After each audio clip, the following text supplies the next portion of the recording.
Hello again. Welcome back to another firearms video. This video is obviously on, as you can tell by the title, the Rock Iron Armory M1911 A1 FS in 45 ACP. So this is going to be an unboxing video. I'm going to go through kind of what you get in the box. I just picked this up probably about a week ago. Got a good deal on it, good sale. And we can go into that at a later point in the video.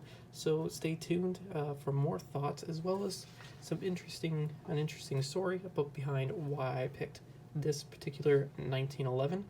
And I'd also like you guys to please like this video and comment down below anything you want, any thoughts, suggestions, what you have in your personal collection when it comes to 1911s, what you prefer, and all that. Also, please subscribe, as I am currently making more content and more videos as I have some more new fun and interesting firearms that have come into my possession lately, as well as there's going to be a shooting and cleaning of this at a later date once I get ammunition for it.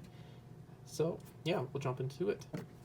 So obviously you get a hard case with it, which is really nice for a firearm around this price point. So it's a nice hard case. It's pretty durable. You obviously got two areas that you can lock it, so you can securely transport it as per the laws up here in Canada. If you guys don't know, I am Canadian, and this is a Canadian review on this. So any of my fellow Canadian firearm people, please comment down below saying that you're Canadian or whatnot. So yeah, obviously you got the big Rock Island Armory branding on the front. It looks pretty nice. I kind of like their logo. It's pretty interesting. And yeah, so to unlock it. Now the only thing I find is funny is the logo is this side and you actually open it the other way. So yeah. So there it is. Well, it's not really. What you got is you got a user manual. This explains a whole bunch of information about all the different models of 1911 and how to clean them. Very good read if you guys are new to firearms, especially the 1911 platform. Definitely give this a read. It gives you a lot of good information on your particular firearm. So you get a cable lock, obviously. I normally lock my restricteds with a cable lock and put them in a safe, just for that added protection and security. So it does have a cable lock. You also got a spring kit with a bunch of extra springs and parts. On the back side of this, I'm not going to show you because it has my registration and a whole bunch of other information that you guys do not need to know. It also gives you a date and time, or the date of manufacture, as well as it was inspected by, and such forth.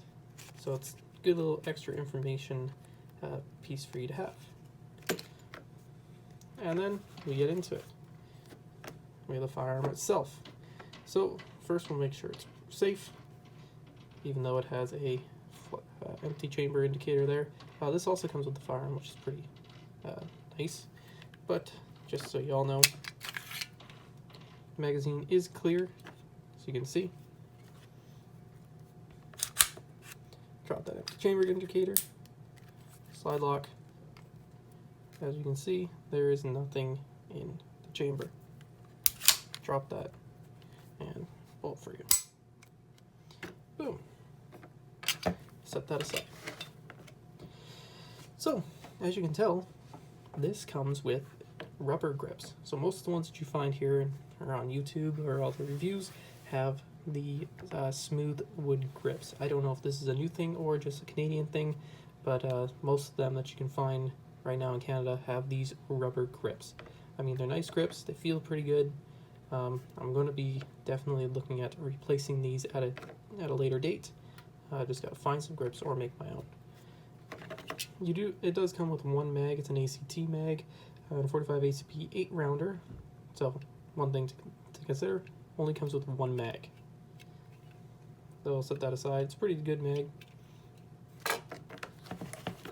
And then you get the firearm itself. So it's a pretty standard, basic looking 1911. So this is based on the government model issued to U.S. troops during the Second World War. So It's not anything fancy. It's not a race gun. It's not anything too spectacular other than it's a clean looking 1911. You do have the Rock Island Armory logo right here. I know the older ones had them all the way across the slide, so it's nice to see that they're back and a little bit smaller on the slide there. So yeah, you have your manual safety right there. So, nice audible click. It's pretty stiff right now as it hasn't been used much and hasn't been taken out of the range. This is brand new, no rounds fired through it by me yet. And yeah, you got your slide release right here, and you got your magazine release here. Magazine release is quite stiff, same with the slide release, as like I've said before, they haven't been used a ton. This gun has not been cleaned or anything by me, so that's something that I'll definitely be showing you when I do a disassembly video on it. You have your beaver tail safety here, and your pretty basic beaver tail there. I know there's been a lot of things where people get hammer bite from these style beaver safeties due to the fact that they're small. As you probably tell, I have relatively small hands, so I don't think it'll be that much of an issue, but it's something I'll definitely look at replacing at a later date. You do get your slide restorations, like the normal 1911s right here. Nothing on the front. It's pretty slim and basic. You have fixed front sights, I believe. They say that these are fixed, but I'm not too sure if they can also be taken out. They look kind of dovetail-y. We'll see on that. On this side, I have a piece of hockey tape right there just to hide my registration from you all, because I don't know who's watching. I don't want people to know exactly what I have. That always comes off while I am actually using it. It's just for the point of this video, just to make you all know that. Right here you got your model sim 1911 FS, so that's good. No marks on this side other than your model number and your serial number. You also have your ejection port. As you can tell, it's a caliber 45 ACP. Nice chrome barrel there. Mine's a little dusty and dirty because I have been playing around with it. And on this side, you still have your wood grips, and it doesn't have a lefty safety. Although I've seen that you can replace them and put new ones on, as this is a very modular platform that you can do a lot too. So we'll give a little rundown on a little bit about this. I'm reading off a cheat sheet that I found while I was that I've made while I was making this video. So this is a 45 ACP caliber firearm, as all 1911 should be. It is made of 4140 steel, both the slide and the frame, so it's pretty high quality steel. It says it has fixed front and rear sights, but I don't really know about this rear sight. I think that can be interchanged. It is Parkerized finished. I don't really care about a finish. A firearm is a tool. If it gets worn, it's more character, I feel. And it's not like this thing was breaking the bank when I bought it, so I'm not super worried if this thing gets scratched up. It does have the rubber grips, like I said, and the rubber grips do have the Rock Island logo on it. They look pretty nice. They're like a rubber version of the original Diamond 1911 grips. Now, they say that this trigger pull is between 4 and 6 pounds. 1911s are known to have a very nice trigger pull, and I can demonstrate that for you right now. So, once again, chamber is empty. There is no magazine in, and both sides of wherever I point this are safe. I have a wall kind of foot that way, and I have a wall about 2 feet on my other side. So, and I have a wall also in front of me. So this is in complete safe directions. So I'll do the trigger pull. So first pull, pretty light. Do this reset. There it is, if you could hear that. Pretty. not very much. Now, a lot of people say this trigger is a little spongy. I have no issues with it, as this is my first restricted handgun here in Canada. So we'll get some backstory about why I ended up picking the Rock Island Armory. So, I'm looking at getting a restricted handgun in Canada for a very, very long time. And as you all know, if you've seen my other videos, I do have one other quote-unquote hand firearm to have right here. It's an antique in Canada, so it's not classified as a restricted handgun, and I can technically take it wherever I want. And that is my Smith & Wesson new model number 3. So I haven't shot this thing yet. I'm planning to shoot it. I'm a little bit hesitant and scared to shoot it since this thing is so old. I do have ammunition for it, that's with antique loads, but I also wanted to have something more fun that I could play around with the range with. So I decided that I would be looking at getting a restricted handgun.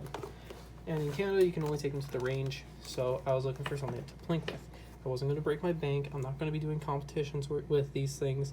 I just wanted something fun that I could take out and enjoy and shoot. Now, I went to my local firearms store in my area, and I spoke with some very helpful people. I went actually a couple times, and I pretty much went through their entire inventory of restricted firearms, from their consignment stuff to their new stuff. So I got a hold Glock 17s, 19s, I got a hold the Glock 48, the P320, a 226, Stoger, ST9. I pretty much went through everything, got a hold of everything, and I ran through it. I was talking to them. A lot of them were saying I should pick up something cheap. Like here in Canada, we have the Norinco NP22 or NP28 stuff to look at. I decided I didn't really want that, and I didn't really want to get a Glock as my first handgun. I wanted something different than what most people pick. They actually brought me out 2 1911s to try out, and one was a Kyber Custom, amazing looking firearm, and then the other one was a Colt Gold Cup Series. After playing around with those things, test firing them, dry firing them, and all that, holding them in my hands, I decided the 1911 was a platform that I really liked. It felt really good in my hands, having small hands. It felt really good, felt very comfortable. I just enjoyed how they felt. Now, I like big calibers, like the 45 ACP. I think it's a great round. It does cost a lot of money, but again, I am in Canada and I can't go and defend my life with a handgun. So I don't need a 9mm. Even though 9mm is cheaper, and that's what the military uses and most police forces use here, I decided I would go with something a little bit different and unique. As I have a lot of friends with Glocks and 9mm, I wanted to just stand out a little bit. Meaning, I will get a 9mm in the future, but I decided to start out with something a little bit different. So back to why I picked the Rock Island Armory. Here in Canada, for low budget 1911s, you're kind of looking at the Norinco 1911s, which are about $200 to $400, depending on what you get. I didn't really like that because I don't really like Norinco products based on one factor, is if I went to the United States for work or anything, I wouldn't be able to take them with me. So I wanted to get something that I would be able to take across the border and back if I had to move to work. Hence why I went with something like this. My next options were the Grisan NC 1911. Those looked really nice. They had a lot of the features that I liked on them. The sights, the beaver tail, their elongated beaver tail safety, skeletonized hammer and trigger. The only thing was they had a rail.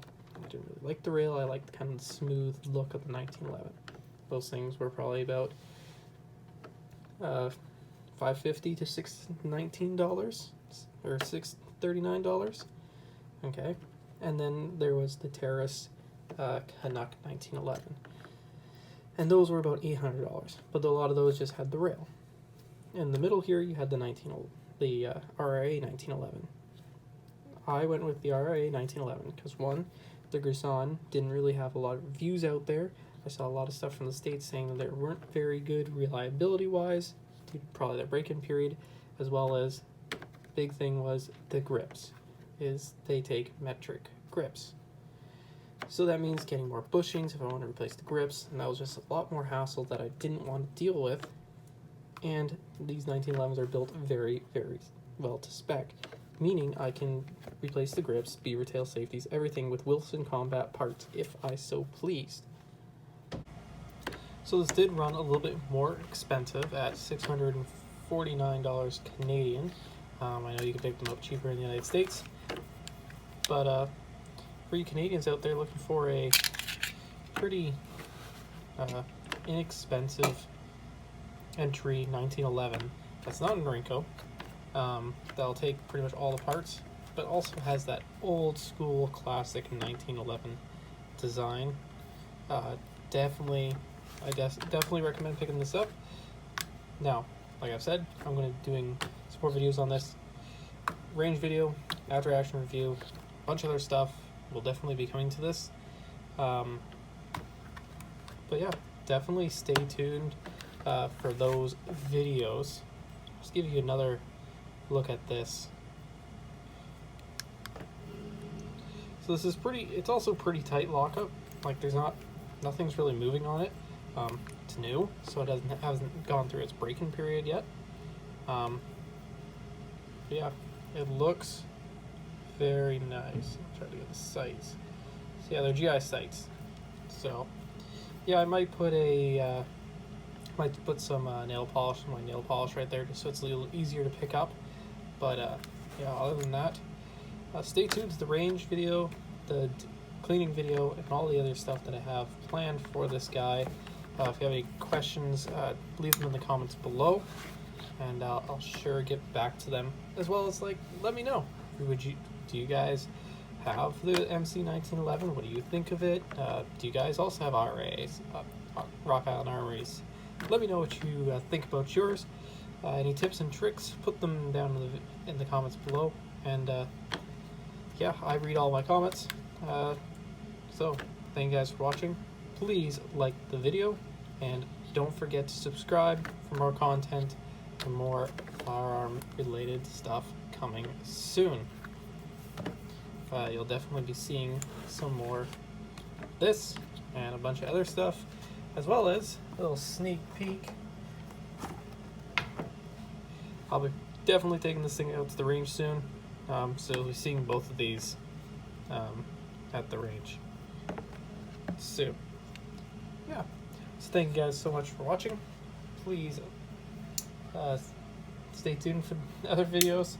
Sorry, I'm just rambling on to this point, but thank you guys so much for watching, and I'll see you in the next.